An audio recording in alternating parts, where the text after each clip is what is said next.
Coming to you from an unknown location at the foothills of the Appalachian Mountains, bringing you the unknown. Welcome to another spine-tingling episode of Paranormal 411. Your hosts are Jason Scott and David Reagan, and together they dive headfirst into the mysteries that lurk just beyond our understanding, featuring notable experts ready to share their insights into the world of the strange and unknown. So, pull up a chair, pour a cup of something warm, and prepare to be enthralled. Here at Paranormal 411, we're not just a radio show, we're a community of truth seekers, adventurers of the mind exploring the boundaries of the known and unknown. We invite you to join us, to share your thoughts, your experiences, your questions. Whether you've had your own encounter with the supernatural, or you're simply intrigued by the inexplicable, we want to hear from you. So don't be shy. Drop a comment, and let's unravel the mysteries of the universe together. So buckle up as we journey beyond the veil of the ordinary into the heart of the extraordinary. This is Paranormal 411, where the inexplicable meets reality and imagination takes flight. Stay tuned and remember, in the world of the paranormal, nothing is as it seems. All right, welcome to Paranormal 411. This is Jason. Welcome. We got David on the other thing. He's Oh, on the yeah. road. He's on the road, and we're going to do you a little short show. So how's it going? Not too bad. It's a little cold, but I think it's actually warmer here than it is at home. So I guess I can't complain. I'm in Idaho, just right outside of, Boise here. So Boise. Yeah. Sounds good. It's 26 degrees here. No, let's see.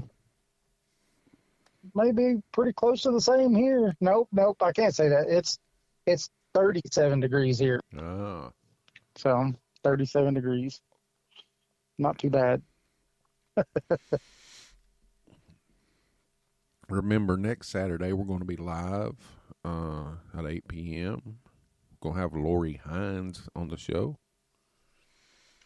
She might do a little readings, and she's wanting to talk about some like antique attachments. Yeah. Possessed objects and stuff, right? Yeah. Antiques. And so if you're listening to this and you have an antique object that you think is possessed, she might be able to help you with it. Yeah. That'd be kind of cool, wouldn't it? Oh, yeah, and we're going to have the lines open, hopefully, so you can call in. So we know that, knock on wood, we've also got our issue fixed with Podbean, right? Yes, I think so. So that'll be pretty cool and interesting. Yes, it will. So, David, you want to do your spiel? Do my spiel? Can you remember it? I think so. I might have a halfway decent memory, but I'm not for sure. If I miss anything, Jason, remind me, okay? Okay. I just want to let everybody know that, we're on every Saturday night, 8 p.m. Eastern Time, on Podbean, on YouTube Live, Facebook Live, on Spreaker. So it's every Saturday. Well, I can't say every, but usually on Saturday nights, 8 p.m. Eastern Standard Time. We're also on WDJY FM. If you're in the Metro Atlanta area, that's 99.1 FM. And if you're not in the Metro Atlanta area, you could go to WDJYFM.com, or you could go to paranormal411.org. And there's a little icon that you could click on and go listen to us. And that's every Saturday night at 10 p.m. Eastern Standard. No, it's 9 p.m. isn't it, Jason? No, it's 10 p.m. I'm right. 10 p.m. 10 p.m. Eastern Standard Time on WDJY FM. And remember, we're on all of your favorite podcast platforms. Join us. And also, something that we haven't mentioned in a little while is our book. Yes. That's on Amazon. East Tennessee Hauntings and Lore. Yeah, go grab your copy before they... Yeah, before the new one comes out. Yeah. Once the new one comes out, you will not be able to get a copy of the old one. It will go bye-bye. Also, you can listen to us on Subspace Radio Mondays, 7 p.m., I think, 7 to 9. Yep. And they've got it sprinkled throughout the week sometimes, too, so you could look on their little calendar and see. Oh, yeah. Also, everybody, just a little heads up, but, we do the Bigfoot conference every year in Gatlinburg. And it looks like we're going to be at the Bigfoot conference Festival. Or Bigfoot Festival. Yeah, not a conference. And that's in Townsend. Oh, and that's in May, is it not? May the 4th. Yep. May the 4th be with you. We're going to be set up doing interviews, and we're going to be talking to We'll be live. Guests. Yes. Live podcasting during the show. So you could tune in anytime during that day, probably, and see us, like Jason just said, interviewing guests and stuff like that. So I think it'll be pretty fun. Yeah, it's one of the biggest around here. There was quite a few people there last year. Yes. And not only that, but then you had some of the best guests I've seen in a long time that was here too, because last year they had Giorgio Tsoukalos and stuff like that. So this year I know they've got Ronnie LeBlanc. That's the only one that they've there's another announced one, so far, but I can't think of the name. I think it's a lady. Oh. So tonight we're going to be talking about alien encounter. Close encounter, the third kind. But before we do that, let's take a quick break. And when we come back, we'll jump right into it. How about that, David? I'm ready. All right. We'll be back right after this. What if the world we know is merely a fraction of reality? What if there are forces, entities, and phenomena that exist just beyond our comprehension in the shadows of the unknown?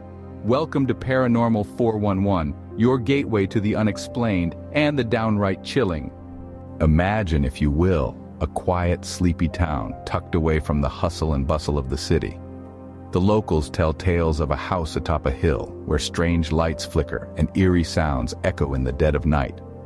Some say it's haunted, others claim it's a portal to another realm. Whatever the truth, one thing is certain: those who venture there are never quite the same. Or picture this, a clear, starry night in the heart of the desert. Suddenly a blinding flash cuts across the sky, a craft of unknown origin moving at impossible speeds. It hovers, then vanishes, leaving only questions and a sense of awe. Could it be visitors from another world, or perhaps a secret government project? These stories, these encounters with the unknown, are what we love here at Paranormal 411. Our mission? To explore the unexplored, to question the unquestioned, and to shine a light into the darkest corners of the paranormal. We've journeyed through haunted houses and UFO sightings and into the mysteries of cryptids and psychic phenomena, and pondered the existence of other dimensions. And yet, there is so much more to discover. Paranormal 411 is your guide to the unexplained and the extraordinary. Here we talk about the mysteries that lurk in the shadows of our world, from haunted houses and UFO sightings to cryptids and psychic phenomena. We love to question, to explore, and to understand the unknown. There's a world of mystery out there just waiting to be discovered. So why not join us on this journey into the unknown? Subscribe to our YouTube channel and become a part of the Paranormal 411 community. Together, we can uncover the secrets that the universe holds. Welcome to Paranormal 411. Your journey into the unknown starts here. Join us. All right. We are back.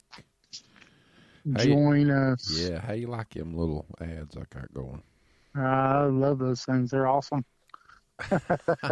So, David, I told you the first time you played them, what my wife said, right? No. When we played it on that first big show that we did. Yeah. Or the 2-hour show right after you made them. I went upstairs after you left, and my wife was like, I looked in the banking account trying to see where the money came for for these commercials and stuff. She thought me and you had paid somebody to do commercials for us. No, those are this new thing going on. Yep, AI. they're good. Yeah, it's pretty fun, pretty easy to work with. If they just don't take over. I don't know. Elon Musk seems to think it may. So, Close Encounters of the Third Kind. What is that? Third kind. I think the third kind is like you seeing a pretty up close UFO and stuff like that. Because I think the fourth kind is abduction, is it not? Yeah, I think the third kind might be an encounter with the alien. Yeah. So, anyway, this happened in August 1955. And it was with Elmer Lucky Sutton, Vera Sutton, Glennie Lankford, Bill Taylor, and 3 other adults and 4 children. So the evening began with what might be described as a fairly routine UFO sighting of the daylight disc type, but soon became something very more dramatic and unusual. Bill Taylor was visiting his neighbors, the Sutton family, at their remote farm outside the settlement of Kelly near the town of Hopkinsville, Kentucky. At around 7 p.m., Taylor went out to the farmyard to get a bucket of water from the well, and as he returned to the house, he saw a strange disc-shaped UFO flying low, quite a few feet away. I get probably half a mile or so. So, it trailed an exhaust that seemed to be made up of gases and various colors.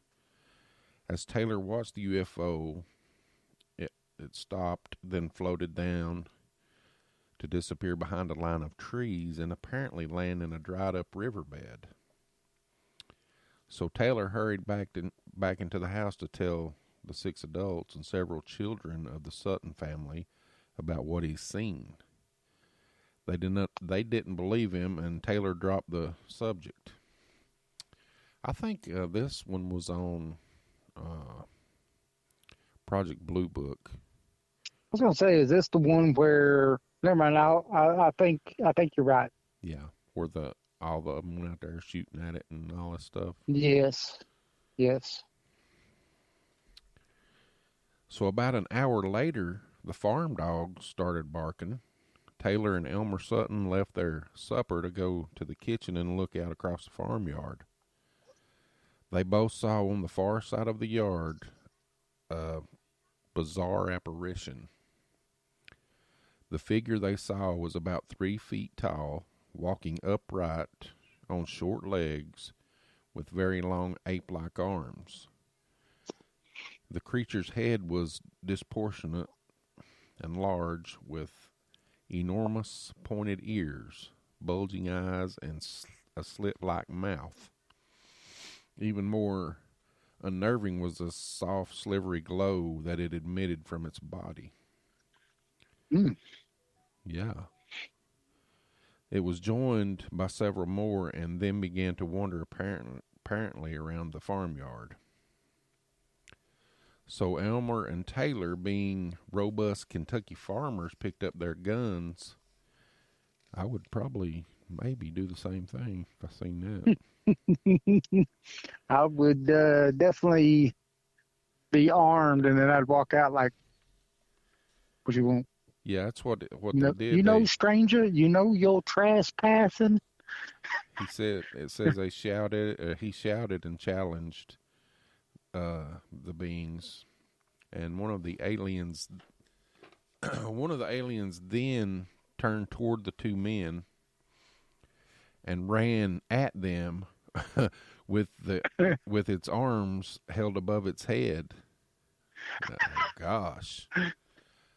What's that, Naruto He's saying, run? No, that's he one. said, don't shoot. Don't shoot, mister. Don't shoot. He didn't That's what he's hesitate. saying.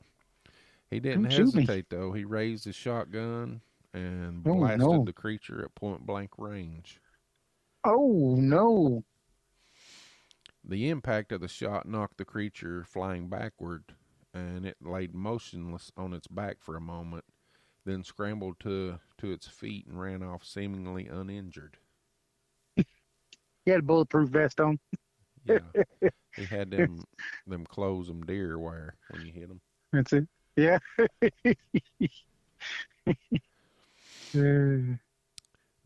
Now this is a real account. It's a casebook file, and I've heard it many times. I'm sure you have too, David. Yeah. The two men went back into the house and slammed the door behind them, while the rest of the family crowded into the kitchen to see why the shot had been fired, and they was peering out the windows. Taylor said he thought the creatures had left, but then footsteps were heard on the roof of the house. Uh-oh. Yeah, that would be wild. You made Sandy's elves mad. Mm-hmm. Once more, Taylor and Elmer ventured out, and as Taylor stepped out of the door, one of the aliens grabbed his hair in its long, spindly hands. Whipping around, Taylor shot the alien with a .22 rifle. It flipped backwards over the roof, then seemed to recover and fled into the darkness. He had, meanwhile, spotted one of the creatures squatting in the branches of a tree. He shot it, watching it jerk back and forth from the branch, then float gently to the ground before it, too, ran off. It's crazy. Now, what would you think if you kept shooting these things? You know you're hitting them, and they just get up and run off. That's something like out of a movie. Yeah, buddy. I think I'd probably shoot them more than once if I was going to shoot them then. Yeah, I believe I would, too. So, in the wee hours of the morning, the family and Taylor held a hurried conference with no way of knowing if the aliens were still about or if the other farms and villages were also under attack. The Suttons and Taylor decided staying put was not an option. They decided to head for Hopkinsville police station in the hope that they strongly built station containing armed men would hold out. So they thought they was under attack. War of the Worlds. Yep. The women and children raced to the cars while the man kept guard with their loaded guns. Once in their cars, the family raced to Hopkinsville to find Chief of Police Russell Greenwell enjoying a very quiet, eventful night in the company of his deputy, George Batts. So the police found it hard to credit any truth to the story, but Greenwell knew Elmer Sutton well as a calm, solid, and tough farmer. Greenwell later commented something frightened these people, something beyond their comprehension. Believing that the terrified Suttons and Taylor had encountered something real, Greenwell summoned the 4 policemen on duty together, and together they all set off for the Sutton farm. All was quiet when they arrived. There was no sign of the aliens nor the UFO. When the riverbed was explored, the farmhouse and farmyard, however, did bear the marks of an intense battle. Windows were smashed, doors unhinged, and surrounding trees and outhouses bore the clear marks of the shots fired during the siege. So the next day, the police alerted the local radio station, and reporter Bud Ledwith drove out to the Sutton farm to investigate. He found that the men were out working, so he interviewed the women, including the family grandmother. They told him all about the events and helped him to produce a drawing of the creature. When the men returned, Ledwith interviewed them separately. They produced an identical story and picture. So, right there, that's pretty good evidence that something did happen. If he interviewed them separately. Yeah. I'd like to find, I'm sure he wrote a column or something on it. I'd like to find that column, Yeah. Over the days that followed the story, it spread rapidly and gained in the telling. Soon hundreds of people were flocking to see the site of the great alien battle. Understandably, the Sutton family quickly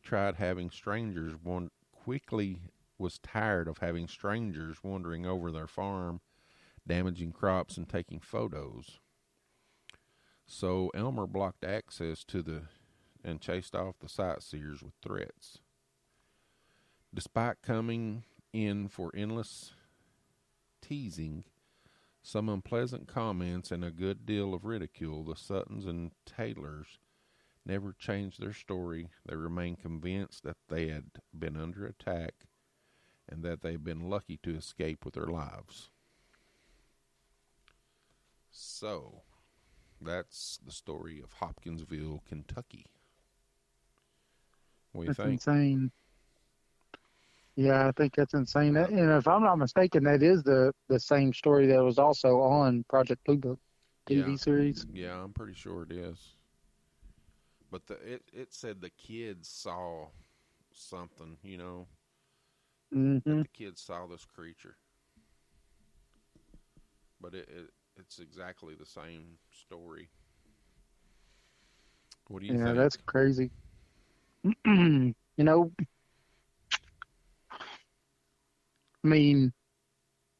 People aren't going to be just shooting at nothing and saying it's something and shooting through their windows and doors and anything else. Yeah, I'm sure these people never made money or intended to make money off of it either. I don't know why they would even say that it happened if it didn't. Well, like you said, they've got a lot of ridicule and stuff like that over it too. I mean, that's the 1950s. People were probably thinking, boy, these people got one heck of imagination. That's probably out there and got way into the shine and just was shooting possums or something. I mean, really, it's probably what they was thinking. Got a hold of some bad corn. That's it.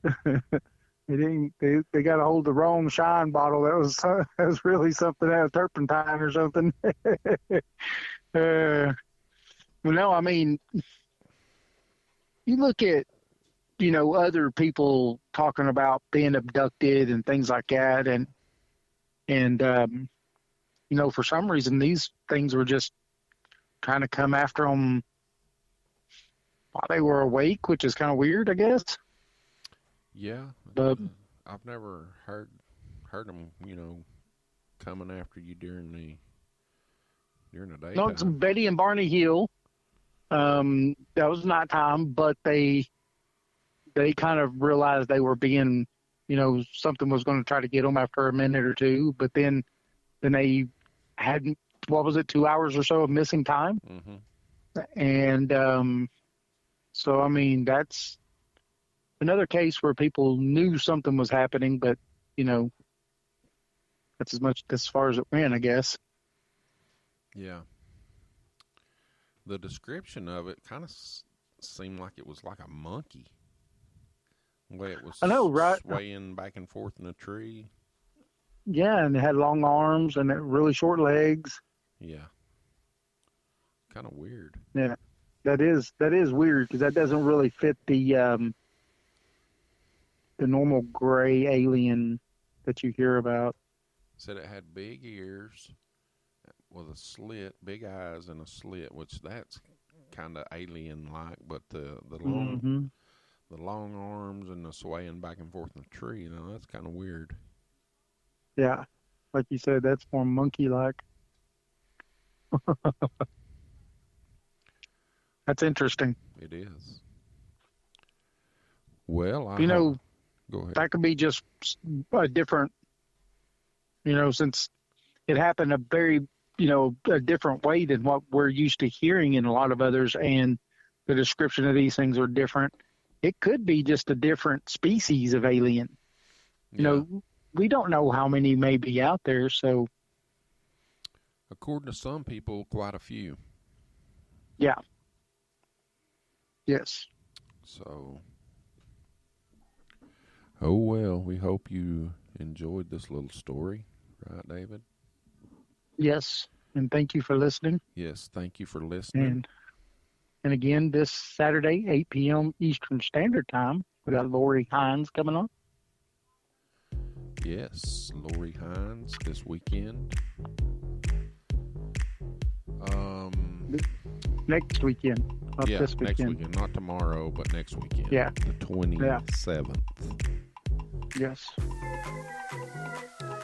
All right. Yeah, rock it. We hope you enjoyed this little show, and we'll see you next week live, right? That's right. Be live and in living color, and you'll get to even tune in to YouTube and see us if you want to. So yeah, we're going to be on camera next week. Booyah. All right. Everybody have a good night. Yes.